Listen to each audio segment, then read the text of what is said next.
ಹಗರಣಕ್ಕೆ ಸಂಬಂಧಿಸಿದಂತೆ ಬಿಎಸ್ವೈ ವಿರುದ್ಧ ಕ್ರಿಮಿನಲ್ ಕೇಸ್ ಹಾಕುವುದಕ್ಕೆ ಸರ್ಕಾರ ಸಿದ್ಧತೆ 2,000 ಕೋಟಿ ಲೂಟಿ ಅಂತ ಸಿಎಂ ಗುಡುಗು ಯಾವುದೇ ತನಿಖೆ ಎದುರಿಸಲು ಸಿದ್ಧ ಎಂದ ಬಿಎಸ್ವೈ ಇದೆಲ್ಲವನ್ನು ನೋಡೋಣ ಕ್ರಿಮಿನಲ್ ಕೇಸ್ ನ್ಯೂಸ್ ಟಾಪ್ 9 ನಲ್ಲಿ ಮೂಡ ಕೇಸ್ ಹಿಡಿದು ಸಿಎಂ ಸಿದ್ದರಾಮಯ್ಯ ರಾಜೀನಾಮೆಗೆ ಪಟ್ಟು ಹಿಡಿದಿರುವುದಕ್ಕೆ ಕೊರೋನಾ ತಿರುಗೇಟು ನೀಡಲು ಕಾಂಗ್ರೆಸ್ ಸಜ್ಜುಗೊಂಡಿದೆ. ಮಾಜಿ ಮುಖ್ಯಮಂತ್ರಿ ಯಡಿಯೂರಪ್ಪ ಮತ್ತು ಮಾಜಿ ಆರೋಗ್ಯ ಸಚಿವ ಶ್ರೀರಾಮುಲು ವಿರುದ್ಧ ಕೊರೋನಾ ಹಗರಣದ ವರದಿ ನೀಡಿರುವ ನಿವೃತ್ತ ನ್ಯಾಯಮೂರ್ತಿ ಮೈಕಲ್ ಡಿ ಕುನ್ನಾ ಆಯೋಗ ಪ್ರಾಸಿಕ್ಯೂಷನ್ಗೆ ಶಿಫಾರಸು ಮಾಡಿದೆ. ಇದೇ ವರದಿ ಅನ್ವಯ ಕ್ರಿಮಿನಲ್ ಕೇಸ್ ಹಾಕಲು ಸರ್ಕಾರ ಸಿದ್ಧತೆ ನಡೆಸಿದೆ. ಕೋವಿಡ್ ಹಗರಣ ಸಂಬಂಧ ಕ್ರಿಮಿನಲ್ ಕೇಸ್ ದಾಖಲಿಸುವ ಕುರಿತು ಮುಂದಿನ ಕ್ಯಾಬಿನೆಟ್ ಸಭೆಯಲ್ಲಿ ನಿರ್ಧರಿಸುತ್ತೇವೆ ಎಂದು ಸಿಎಂ ಸಿದ್ದರಾಮಯ್ಯ ಹೇಳಿದ್ದಾರೆ. ಅಷ್ಟೇ ಅಲ್ಲ, ರಾಮುಲು ಯಡಿಯೂರಪ್ಪ ಸೇರಿ 3 ಲಕ್ಷ ಪಿಪಿಇ ಕಿಟ್ ಚೀನಾದಿಂದ ಖರೀದಿ ಮಾಡಿದ್ದಾರೆ. ಈ ಮೂಲಕ 2,000 ಕೋಟಿ ಲೂಟಿ ಮಾಡಿದ್ದಾರೆ ಅಂತ ಆರೋಪಿಸಲಾಗಿದೆ.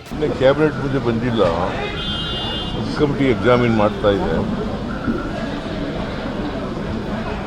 ಸಬ್ಕಮಿಟಿ ರಿಪೋರ್ಟ್ ಕೊಟ್ಟ ಮೇಲೆ ರಾಮುಲು ಯಡಿಯೂರಪ್ಪ ಇವರು ಇಬ್ರು ಸೇರಿ 3 ಲಕ್ಷ ಪಿಪಿಇ ಕಿಟ್ಗಳನ್ನ ಚೈನಾದಿಂದ ಕೊಂಡ್ಕೊಂಡಿದ್ದಾರೆ.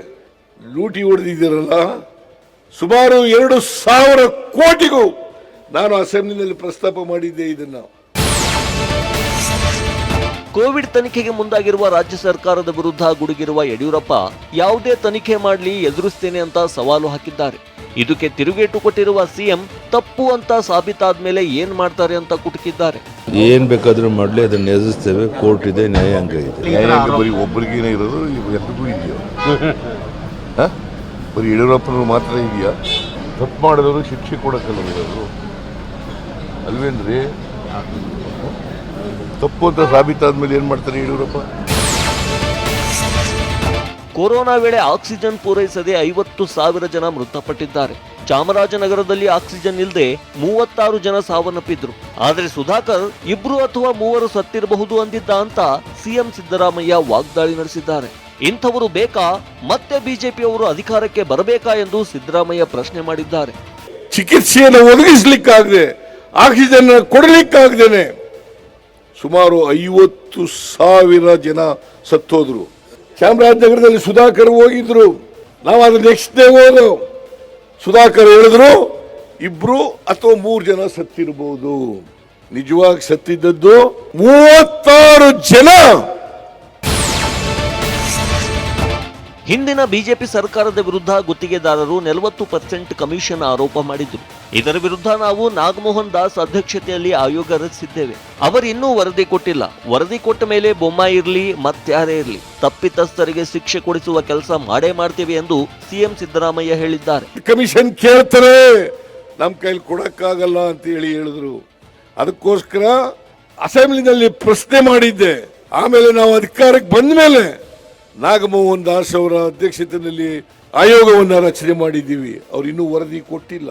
ವರದಿ ಕೊಟ್ಟ ಮೇಲೆ ಯಾರು ತಪ್ಪಿತಸ್ಥರಿದ್ದಾರೆ, ಬಸವರಾಜ ಬೊಮ್ಮಾಯಿ ಇರಬಹುದು ಅಥವಾ ಇನ್ಯಾರ ಇರಬಹುದು, ಮಂತ್ರಿಗಳಿರ್ಬಹುದು, ಆ ಮಂತ್ರಿಗಳ ಮೇಲೆ ಕ್ರಿಮಿನಲ್ ಪ್ರಾಸಿಕ್ಯೂಷನ್ ಅನ್ನು ಮಾಡಿ ಅವರಿಗೆ ಶಿಕ್ಷೆ ಕೊಡಿಸ್ತಕ್ಕಂಥ ಕೆಲಸವನ್ನ ಮಾಡೇ ಮಾಡ್ತೀವಿ ಅಂತಕ್ಕಂಥ ಮಾತುಗಳನ್ನ ಹೇಳಲಿಕ್ಕೆ ಬಯಸ್ತಾ ಇದ್ದೇನೆ.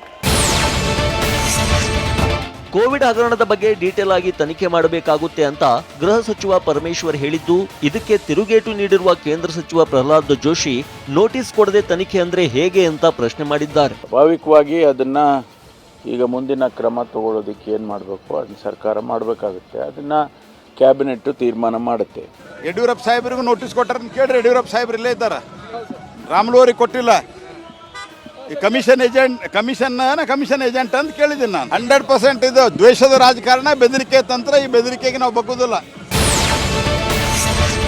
ಕೊರೋನಾ ಹಗರಣ ಕೆದಕಿರುವ ರಾಜ್ಯ ಸರ್ಕಾರಕ್ಕೆ ಕೌಂಟರ್ ಕೊಟ್ಟಿರುವ ವಿಜಯೇಂದ್ರ ಇದೊಂದು ಹುನ್ನಾರವಷ್ಟೇ, ಕಟ್ಟಿ ಹಾಕಲು ವರದಿ ತಂದಿದ್ದಾರೆ ಅಂತ ಕಿಡಿಕಾರಿದ್ದಾರೆ. ಅಷ್ಟೇ ಅಲ್ಲ, 14 ಕೋಟಿ ನಷ್ಟ ಎಂದು ಆರೋಪಿಸಿರುವ ಸಚಿವ ದಿನೇಶ್ ಗುಂಡೂರಾವ್ಗೂ ಟಾಂಗ್ ಕೊಟ್ಟಿದ್ದಾರೆ. ಯಡಿಯೂರಪ್ಪನವ್ರನ್ನ, ಶ್ರೀರಾಮುಲು ಅವ್ರನ್ನ, ವಿಜಯೇಂದ್ರ ಅವ್ರನ್ನ ಕಟ್ಟಾಕ್ತಕ್ಕಂಥ ಕೆಲಸ ಆಗಬೇಕು. ಅದಕ್ಕೆ ಕುನ್ನಾ ವರದಿ, ಮಧ್ಯಂತರ ವರದಿನ ಪಡೆದುಕೊಂಡಿದ್ದಾರೆ. ದಾಖಲೆಗಳು ಬಹಳ ಇರೋದ್ರಿಂದ ನೋಡ್ಕೊಂಡು ಕೊಡ್ತಾ ಇದ್ದಾರೆ. ಸುಮಾರು 14 ಕೋಟಿ ರೂಪಾಯಿಯಲ್ಲಿ ಅಷ್ಟು ವೆಚ್ಚದ ಒಂದು ನಷ್ಟ ಈ ಪಿಪಿಇ ಕಿಟ್ಸ್ ಖರೀದಿಯಲ್ಲಿ ಮಾಡಿದ್ದಾರೆ. ಮಧ್ಯಂತರ ವರದಿಯನ್ನ ಕೊಟ್ಟಿದ್ದಾರೆ, 14 ಪುಟಗಳ ವರದಿ ಅಂತ ಹೇಳ್ತಾರೆ. ಪಿಪಿ ಕಿಟ್ ಖರೀದಿಯಲ್ಲಿ 14 ಕೋಟಿ ಹಗರಣ, ಅಂದ್ರೆ ಒಂದೊಂದು ಪುಟಕ್ಕೆ 1 ಕೋಟಿ ಹಗರಣ ಬಹುಶಃ ಅದು. ಕೋವಿಡ್ ಅಕ್ರಮದಲ್ಲಿ ಹಲವರ ಹೆಸರು ಬರಬಹುದು ಅಂತ ಸಚಿವ ಸತೀಶ್ ಜಾರಕಿಹೊಳಿ ಹೇಳಿದ್ದು, ಇದಕ್ಕೆ ಪ್ರತ್ಯುತ್ತರ ನೀಡಿರುವ ಶ್ರೀರಾಮುಲು ಕಾಂಗ್ರೆಸ್ನಿಂದ ಅಪಪ್ರಚಾರ ಅಂತ ಕೆಂಡಕಾರಿದ್ದಾರೆ. ನೋಡಿ, ಎಲ್ಲರ ಮ್ಯಾಗ ಎಫ್ ಐ ಆರ್ ಮಾಡ್ಲಿಕ್ಕೆ ಆಗೋಲ್ಲ ಅಥವಾ ದೂರು ಕೊಡ್ಲಿಕ್ಕೆ ಆಗೋಲ್ಲ. ನಾಳೆ ಹೋದ್ಮ್ಯಾಗ ಇನ್ನೂ ಇನ್ವಾಲ್ವ್ ಆದವ್ರ ಹೆಸರು ಬರ್ಬೋದು, ಬರಬಾರ್ದು ಅಂತೀನಿಲ್ಲ. ಅವರೇನು ಬಿಜೆಪಿ ಮೇಲೆ ಕೂಡ ಕೊನೆಯ ಅಸ್ತ್ರ, ಅವ್ರಿಗೆ ಚುನಾವಣೆಯನ್ನು ಸೋತೋಗ್ತೀನಿ ಅಂತ ಭಯದಿಂದ ಕೊನೆಯ ಅಸ್ತ್ರ ಅಂದ್ರಿಗಿನ ಆ ಕೊನೆಯ ಅಸ್ತ್ರನೇ ಅಪಪ್ರಚಾರ. ಬಿಎಸ್ವೈ ಪ್ರಾಸಿಕ್ಯೂಷನ್ ಬಗ್ಗೆ ಪ್ರತಿಕ್ರಿಯಿಸಿದ್ದ ಯತ್ನಾಳ್, ಇಷ್ಟು ದಿನ ಅಡ್ಜಸ್ಟ್ಮೆಂಟ್ ಅಂತ ಅನ್ನೋ ಮೂಲಕ ಯಾರೇ ಆಗಲಿ ತನಿಖೆ ಆಗಬೇಕು ಎಂದಿದ್ರು. ಪದೇ ಪದೇ ಯತ್ನಾಳ್ ನೀಡುವ ಹೊಂದಾಣಿಕೆ ಕುರಿತ ಹೇಳಿಕೆಗೆ TV9 ಸಂದರ್ಶನದಲ್ಲಿ ವಿಜಯೇಂದ್ರ ತಿರುಗೇಟು ಕೊಟ್ಟಿದ್ದಾರೆ. ಮತ್ತು ಇಟ್ಟು ದಿವಸ ಯಾಕೆ ಸಿದ್ದರಾಮಯ್ಯ ಸುಮ್ ಕೂತಿದ್ರು? ಅಡ್ಜಸ್ಟ್ಮೆಂಟ್ ಇತ್ತಾ? ಇಟ್ಟು ದಿವಸ ಅವ್ರದ್ದು ಅಡ್ಜಸ್ಟ್ಮೆಂಟ್, ಇವ್ರಿಗೆ ಅಡ್ಜಸ್ಟ್ಮೆಂಟು. ಅವ್ರು ಕೊಟ್ಟ ಭಿಕ್ಷೆಯಲ್ಲಿ MLA ಅಂತೂ ನಾವು ಆಗಿಲ್ಲ. ಯಾರು ಯಡಿಯೂರಪ್ಪ ಆದ್ರೂ ಒಳಗೆ ಹೋಗ್ಬೇಕು, ಬಸವನಗೌಡ ಪಳ್ಳಿ ಯತ್ನಾಳಿದ್ರು ಹೋಗ್ಬೇಕು. ನಾಳೆ ಇರಲಿ, ಯಾರೋ ಇರಲಿ, ಇವತ್ತು ಯಡಿಯೂರಪ್ಪನವರಾಗಲಿ ವಿಜೇಂದ್ರನಾಗಲಿ ಇವತ್ತೇನೋ ಅಂಡರ್ಸ್ಟ್ಯಾಂಡಿಂಗ್ ಪೊಲಿಟಿಕ್ಸ್ ಅಂತ ಕೆಲವ್ರು ಏನು ಮಾತನಾಡ್ತಾ ಇದ್ದಾರೆ. ನಾನು ಹೇಳ್ತೇನೆ, ಇವತ್ತು ಮೂಡ ಪ್ರಕರಣದಲ್ಲಿ ಪಾದಯಾತ್ರೆ ಮಾಡಬೇಕು ಅಂತೇಳಿ ನಮ್ಮೆಲ್ಲ ಪಕ್ಷದ ಮುಖಂಡರು ಚರ್ಚೆ ಮಾಡಿ ತೀರ್ಮಾನ ಮಾಡಿದಾಗ ಅದಕ್ಕೂ ಕೂಡ ಕಲ್ಲಾಗ್ತಕ್ಕಂಥ ಕೆಲಸ ಕೆಲವರು ಮಾಡಿದ್ರು. ದೇವರು ಎಲ್ಲವನ್ನು ಕೂಡ ನೋಡ್ತಾ ಇರ್ತಾನೆ.